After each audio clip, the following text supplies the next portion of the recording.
The Marcus Deegan Show.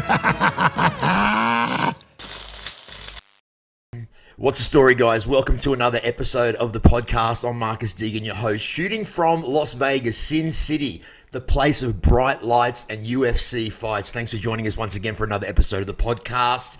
When I started this, I wanted to talk to amazing, influential people that had a great story, and today's guest fills all those spots straight away. He's an Ultimate Fighter winner. He's got a massive fight coming up in UFC 272 on March the 5th. He's a dad, he's a husband, he's an animal lover, and he's on the show today. He's a dog fighter, man, and he's one of my favorites. I've been looking forward to talking to him. Tim Elliott, how are you, brother? I'm doing great, man. Thanks you. I appreciate being on here. So, I know that you're with your family, so we won't take too long today. I just want to pop a couple of things off and see how you... First of all, how are you feeling? I feel I'm getting older, obviously, so that's always an issue. But, man, I'm feeling good. I'm training different, and it's hard for me, like, going to the gym these last few days and having James Krause like, no, dude, you're not going live. Like, go sit down, go stretch. You know, it's not easy for me, but, you know, I pay him for those reasons, and I trust him to make those big decisions. And like, I usually take his advice pretty much on whatever he says. So, you know, I'm feeling good. I get a little antsy, you know, the closer to the fight, like the harder I want to work, the more I want to do. And I'm just, you know, him and I are about the same age, so he understands it. And, you know, he lets me know, like, go sit down, go chill, go relax a little bit. So, I'm doing good. I'm feeling good. I'm as prepared as I can be, I feel like. Yeah, it's been about 4 months for you, right, Tim? Yeah, man, and the opponent changed. It was supposed to be Amir Albazi, and then they tried to get me to fight a different guy, but on a shorter notice, not the same date. And I declined that fight, and then they offered this guy at a way later notice. But whatever, I got the time to get a full camp in, and it was good. I did a lot of skill building in that time. Now, how long have you been in camp for this fight? Because, I mean, you've had a lot of time off, so what have you been doing in between? Has it been like a 2-4 month camp or what? Yeah, man, I went straight into it after the last fight. I was disappointed. And like you said, I'm a dog fighter, and I felt like that was one thing I was missing in my last fight. I felt technical, and I felt cleaner than I ever had before. But then when I go back and watch it, I was like missing the one thing that like makes me like, you know, a tough match. And, you know, I left a little bit of the dog out of that fight, and I was trying to be too sporty and too, you know, I don't even know what it was, but the dog there, and that's not going to happen in this fight. And I think Tagir will bring that out of me as well. Well, I mean, Tagir will bring that out of you. I mean, he's got a really impressive record. Why was he picked for you, Tim? And do you have any say in who you fight? We kind of always wonder that if the fighters are like, yep, okay, and then the management sorts it out. How does that work? You know, for me, not really. They usually don't come to me with a fight unless the other person is already accepted, because usually they know that I'm going to say yes. Now James is looking out for me, so it goes through him. But I've never really turned down a fight, except for when they offered Amir Albazi. They offered me a different opponent whenever he got hurt, and it was at a shorter notice. And I was like, no. And they sent me a letter of extension to my contract. I'm like, I've been in the UFC since 2012. I've never turned down any fights. So like, I said no to a guy, and they sent me an extension letter, and within like 6 hours. And then by the next morning, I had already had another opponent in Tagir. So I was like, you know, I think they were trying to like stick me with a tough Dagestani, but like, that's not a problem for me. Like, he's not dangerous. He's not going to, you know, he doesn't do spinning, heel kick, knockout shit. So like, if worst case scenario, you take me down and lay on me, like, that sucks, but there's no brain damage involved in that. You know what I mean? Yeah. Do you think that's the standard way that those Dagestani guys like to fight? Because they all seem to do a similar thing. Would you agree with that? Yeah, they have a particular style. I feel like a lot of countries kind of do that, but they're good at it. And, yeah.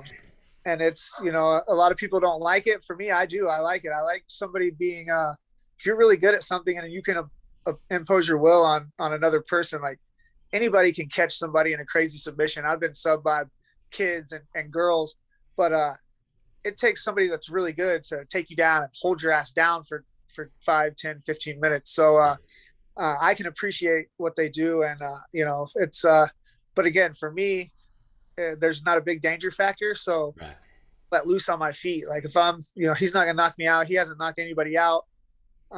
Worst case scenario, I get laid on, and that'll be on me. That won't be on Tigir. So I like that. I like that matchup. Gives me a confidence going in there. Like there's nothing bad that can really happen to me unless I allow it to happen. You mentioned James Krause's name a few times now. A great mixed martial arts coach. When he's in the cornering you on your fights, and he's yelling out those inspirational mini quotes, do they help when you're fighting? For me, anything, I just like him being loud and vocal because I just hone in on that. And I get a little bit caught up in the fight to where like, I'm like, yeah, or, anything could be happening, or my head's out of it. And James just outside looking in is so good at like, I might need a coach to slap me or something in the corner and, say, hey, listen, motherfucker, like you're not doing the right thing, or you are doing, you know what I mean? Like whether he says I am or I'm not, like I know he's right. Like, and typically if you do what he says, like you're going to win your fights. And I mean, that could be any coach, but I trust him. If he was telling me, hey, you're going to have to go run across this highway a bunch of times to be UFC champion, like I'd be out there dodging cars, I trust what the guy says. So is this still fun for you, Tim? Man, I'm having more fun now, I feel like, than ever before, because I'm doing a bunch of, before it was just training hard. In Vegas, I was working and I was in good shape. I looked great, but I wasn't skill building. And these guys like Brandon Moreno's down here training now. Like I'm not going to be able to outwork a 23-year-old Brandon Moreno. You know what I mean? Like there's no fucking way. Like I'm going to have to build a skill to beat that guys like him. And I just wasn't doing that in Vegas. And here I've just been skill building for months now, and I feel like I'm better now. So that's fun for me to get better and being an old dog and still learning and, making more money. I'm finally making a paycheck now that is worth, I'm not digging for bonus money because I'm making enough to provide for my family for the first time ever. Yeah. So as far as the fights go, your fight's got a great headliner. Do you want to talk about that and how do you think that's going to go? Yeah, man, I hate doing this because I like both guys fighting. Yeah. I like both their gimmicks. I think Colby's going to get him. I think Colby's going to have to take him down. I don't think he's going to stand and trade with Jorge at all. I think he's going to have to look to take it to the ground. But I think if he does that and he sets up his takedowns well with the striking, I think that he'd get the victory. I hate saying that because I'm a huge Masvidal fan. But both those guys, these guys are why I'm making more money now. Guys like these guys demanding fights and creating a buzz about them, like, is making us little guys more money. Bobby Green is fighting this weekend. Islam Makhachev. Obviously, your team Green, and would I say that's right? That 100%, man. I'm a huge Bobby Green fan through and through. I mean, he fought my coach James Krause in like a crazy weird fight where, like, when the fight happened, we thought Bobby Green was getting disqualified from nutshotting James Krause, and we were like, no, what the fuck, you can't disqualify the guy. And then they said that they're like, no, we're not disqualifying him.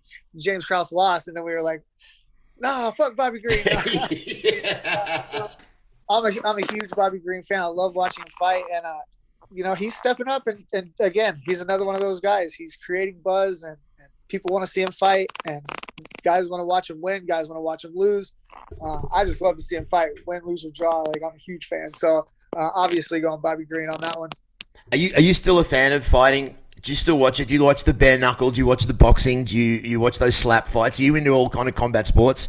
I'm into competition, like any kind of competition, like music. I'm not, I'm not a particular fan of any one kind of music, but if you can play an instrument, or even, my fiance can just play a little bit of guitar and banjo, and I can sit here and watch her play the same 30 fucking chords all night. Like, it doesn't matter to me. I'm just so impressed by anybody who can get up there and do something in front of people and be good at it. So I'm a fan of competitors. I like competitors. Well, speaking of your fiance, Gina Mazzani, she was on my podcast. I think it was maybe about 11 months ago. She had a great time. We fed her. We gave her whiskey. And do you know how she repaid me, Tim? How's that? She kicked me in the stomach. Yeah, she'll do that. Yeah, she also did it to my, at the time, co-host Matt Perino and left a decent-sized bruise for about 2 weeks. It was quite impressive. He sent me updated photos of his bruise. Have you ever got one of those teat kicks, Tim? Yeah, I've actually, the only time I've ever really been dropped in the gym has all been from liver kicks like that or spinning back kicks. Yeah, it's amazing that she didn't even really put that much power into it, but it winded me and it really hurt.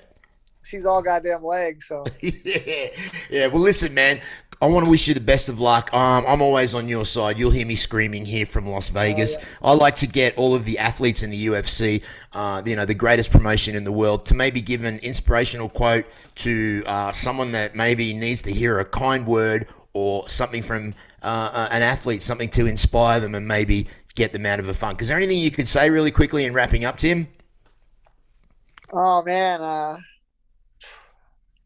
I'm not really one for a lot of words, but just like keep your nose to the grindstone. For me, it was one of those things like I'd move from one place to another trying to find a particular, home, and you're never going to find everything that you want, but you got to go and find a good coach and a good team. And like, it takes some searching and looking. You can't just be super loyal to one place. Like, loyalty is a two-way street. If you're just being loyal to a particular party and they're not reciprocating in any way, like, that's not loyalty, that's stupidity. So sometimes you got to branch out and find your own way. See, there you go. Another inspirational quote from one of these guys. You know what? I should write a book on all the quotes that you guys give me at the end of these podcasts, because it's better than therapy, I swear. Well, listen, brother, best of luck for March 5th. Thanks very much for popping on the show today. We really do appreciate it, and we'll look forward to talking to you again in the future. Yeah, man, anytime. Thank you. Thanks, Tim. Say good day to Gina for me. I will. I'll tell her right now. Thanks, brother. Later. Well, there you go. Another great podcast there with one of the guys from Team Iridium. Thank you very much to Jacob. Thank you very much to Jason House for getting these guys on for me. I do appreciate it. So it's just been another great journey coming and releasing some content and getting the podcast out there. I am very fortunate to be able to speak to all these great people. And we hope that you're liking these quick clips from home. So, a lot going on in the world. I'm going to be talking a little bit about that tomorrow. We got a young man on the podcast that's probably really going to blow everybody's mind. Listen, thanks very much for joining us once again. Today's episode was proudly sponsored by Title Sport, titlesport.com. It is the game changer when it comes to cryotherapy, pain relieving, swell reducing sprays and creams. This stuff really changed the game for me. After suffering a broken neck, I've gone through a lot of pain, and this stuff is just the bomb. If you haven't tried it yet, it's a blast of cold like you've never felt. And of course, today's episode is always fueled by Proper 12 Irish Whiskey. I want to thank you guys for joining us again. This is Marcus Deegan for the Marcus Deegan Podcast. Take care. The Marcus Deegan Show.